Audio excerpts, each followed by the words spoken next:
जय हिंद एवरीवन। आज की क्लास में देखेंगे हैंगिंग चार्ज के बारे में देखेंगे। ठीक है, तो आज का हमारा टॉपिक है हैंगिंग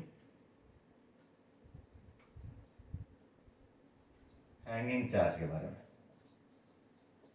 ठीक है, इससे पहले आपने हैंगिंग गार्डन के बारे में सुना होगा। ठीक है, हम फिजिक्स में पढ़ते हैं हैंगिंग चार्ज के बारे में। यहाँ देखते हैं जरा। सबसे पहले किसी पर्टिकुलर पॉइंट से, ठीक है, दो वायर से दो चार्ज को हैंग किया गया, कुछ इस तरह से दिखाने के लिए बस अलग अलग थोड़ा सा बना रहे हैं। ठीक है, लेंथ है इसका कैपिटल एल। ये जो वायर है, जो थ्रेड है, ये इंसुलेटेड है, मतलब चार्ज का ट्रांसफर या चार्ज का फ्लो किसी तरह से नहीं हो सकता है। यहाँ पर जरा देखा जाएगा, यहाँ पर चार्ज है क्यू, यहाँ पर चार्ज है क्यू। अभी थोड़ा टाइम को रोका गया है यहाँ पर। ठीक है, क्या फोर्स लगेगा, कितना लगेगा, वो सब चीजों को हम रीड करेंगे जरा। अब यहाँ पे दो कंडीशन बनता है। एग्जामिनर आपसे ये पूछ सकते हैं कि अगर यहाँ पर इस कंडीशन में ग्रेविटेशनल फील्ड ना हो तो क्या क्या होगा, और अगर ग्रेविटेशनल फील्ड हो तो क्या होगा। जिसमें से आज के वीडियो में हम देखेंगे कि अगर ग्रेविटेशनल फील्ड नहीं प्रेजेंट है तो क्या होगा। मतलब आज का जो केस है हमारे पास, if there is no electric gravitational field, if there is no gravitational field,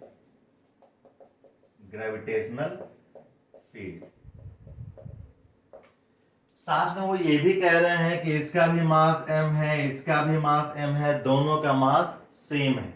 अब आप हमें ये बताओ, अगर ग्रेविटेशनल फील्ड प्रेजेंट नहीं है तो क्या नीचे की तरफ कोई भी फोर्स mg लगेगा क्या? ग्रेविटेशनल फील्ड प्रेजेंट नहीं है तो नीचे की तरफ कोई भी फोर्स लगेगा क्या? या फिर सिंपल लाइन में एक बात कहूं, पूछूं आपसे, तो क्या इन दोनों के बीच में इलेक्ट्रोस्टैटिक फोर्स के अलावा कोई और फोर्स यहां पर एक्सटर्नल प्रेजेंट है क्या?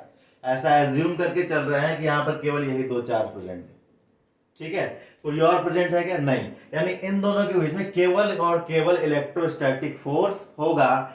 ग्रेविटेशनल फील्ड के ना होने से mg जो नीचे की तरफ लग रहा है वो नहीं होगा। ठीक है, अब देखिए यहां पर ये भी पॉजिटिव चार्ज, ये भी पॉजिटिव चार्ज, ये इसको रिपेल करेगा, ये इसको रिपेल करेगा। केवल यहां पर रिपल्सिव फोर्स है, बस केवल और केवल यहां पर रिपल्सिव फोर्स है। तो ये दोनों एक दूसरे से जितना दूर जा सकते हैं उतना दूर जाने की कोशिश करेंगे।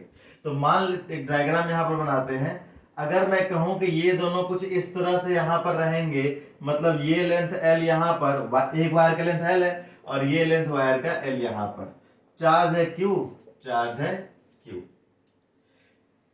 क्या डायमेट्रिकली अपोजिट होंगे दोनों एक दूसरे के? यस और नो। ठीक है, पहले कुछ इस तरह से थे, ग्रेविटेशनल फोर्स हटा ली, ग्रेविटेशनल फील्ड हटा लिया गया तो कुछ इस तरह से डायमेट्रिकली अपोजिट हो गए। ये ना ऐसे होंगे ना ऐसे होंगे, सिंपली मैक्सिमम रिपल्सिव फोर्स पर होंगे। ठीक है, मैक्सिमम रिपल्सिव फोर्स पे होंगे। बात समझ में आया? यानी मैक्सिमम रिपल्सिव फोर्स तभी पॉसिबल है, मैक्सिमम रिपल्सिव फोर्स, देखिए फोर्स का फॉर्मूला क्या है, 1/4 pi epsilon not Q into Q upon, दोनों के बीच का डिस्टेंस क्या है यहाँ पर, तो 2L स्क्वायर है। दोनों के बीच का डिस्टेंस क्या है, 2L स्क्वायर है। रिपल्सिव फोर्स, देखिए मैक्सिमम वर्ड गलत हो गया, देखिए यहाँ पे ध्यान सुनेगा।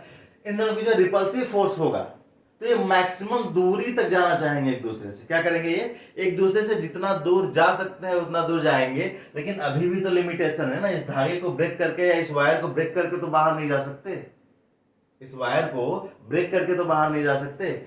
हाँ, ये इससे दूर जाना चाहेगा लेकिन जितना पॉसिबल है उतना ही जा सकता है।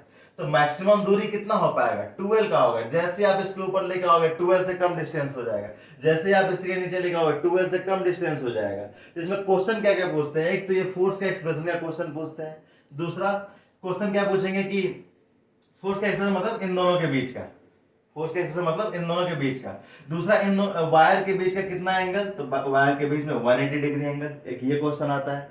थर्ड ये क्वेश्चन आता है कि ये जो वायर है, रोप है, इस पर कितना टेंशन लग रहा है।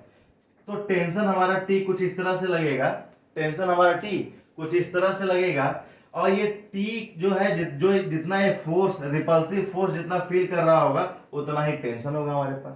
ये इस पर जो रिपल्सिव फोर्स लगा रहा होगा उतना ही हमारे पास टेंशन का एक्सप्रेशन होगा। तो क्या कह सकते हैं कि यहाँ पे tension is equal to repulsive force. ऐसा जितनी फोर्स से रिपल कर रहा होगा धागे को उतना ही तो ताकत लगानी है उसको रोकने में। उससे जो हमारे थ्रेड जो वायर है उससे ज्यादा ताकत लगाए तो रोकेगा नहीं, या उससे कम भी नहीं लगाएगा। अगर उससे कम लगाएगा तो ब्रेक हो जाएगा, उससे ज्यादा लगाएगा तो उसको इस साइड लेते आएगा। बात समझ आ गया। तो एक ये क्वेश्चन पूछते हैं और इसमें एक एंगल पूछते हैं, और एक शेप हो सके तो अगर थ्योरेटिकल क्वेश्चन है तो बनाने के लिए पूछ लिया जाता है। बात समझ में आ गया। तो ये जो हैंगिंग चार्ज का कॉन्सेप्ट था ये किसके लिए था, जब ग्रेविटेशनल फील्ड प्रेजेंट नहीं है। एक और डाउट ये आता है कि सर फोर्स जैसे जैसे डिस्टेंस बढ़ता जाएगा फोर्स वीक होता जाता है। नो डाउट वीक होता जाता है, लेकिन इसके अलावा और भी कोई फोर्स तो है नहीं जो इसको काउंटर कर सके।